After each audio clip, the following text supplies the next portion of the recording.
السلام علیکم ورحمت الله وبرکاته. امید ده ان شاء الله چې ټول ملګري به روغ جوړ او خوشاله مسلمانانو ورونو په دې نننۍ ویډیو کې به ان شاء الله تاسو سره زه یو داسې مختصر عمل د اودس متعلق شیر کوم چې د هغې په بدله کې نبی کریم صلی الله علیه وسلم فرمایي وایي کوم مسلمان چې د اودس نه بعد دغه کلمات وایي، آسان کلمات، اشهد ان لا اله الا الله وحده لا شريك له واشهد ان محمدا عبده ورسوله. حدیث مبارک کې راځي وایي کوم مسلمان چې په صحیح طریقې سره اودس وکړي، په اودس کې مبالغه وکړي او په بهترینې طریقې سره اودس وکړي او د هغې نه بعد دغه کلمات وایي، نو نبی کریم صلی الله علیه وسلم فرمایي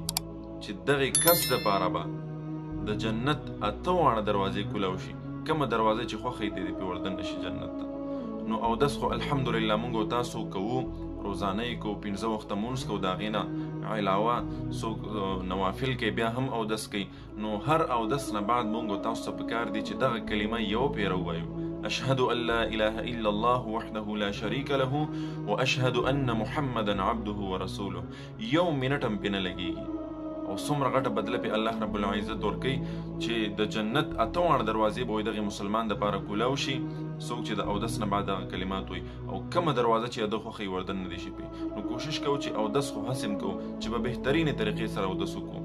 دا نه چې بعضې ځایونه وچ وي او بعضې ځایونه لامده وي او بعضې ډېر لامده وي او بعضې لږ لامده وي. په سنت طریقې سره اودس وکړو، هر یو اندام 3 پیرې ښه په خشوع وضو سره ووینځو او هغې نه بعد بیا دغه کلمات ووایو، اشهد ان لا اله الا الله وحده لا شريك له واشهد ان محمدا عبده ورسوله. نو نبی کریم علیه السلام په حدیث مبارک کې فرمایي چې دغه مسلمان دپاره به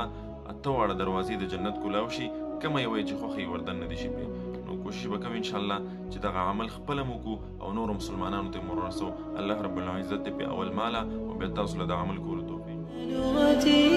عربية حسبي بأنك منطقي وبياني، عربية قلبي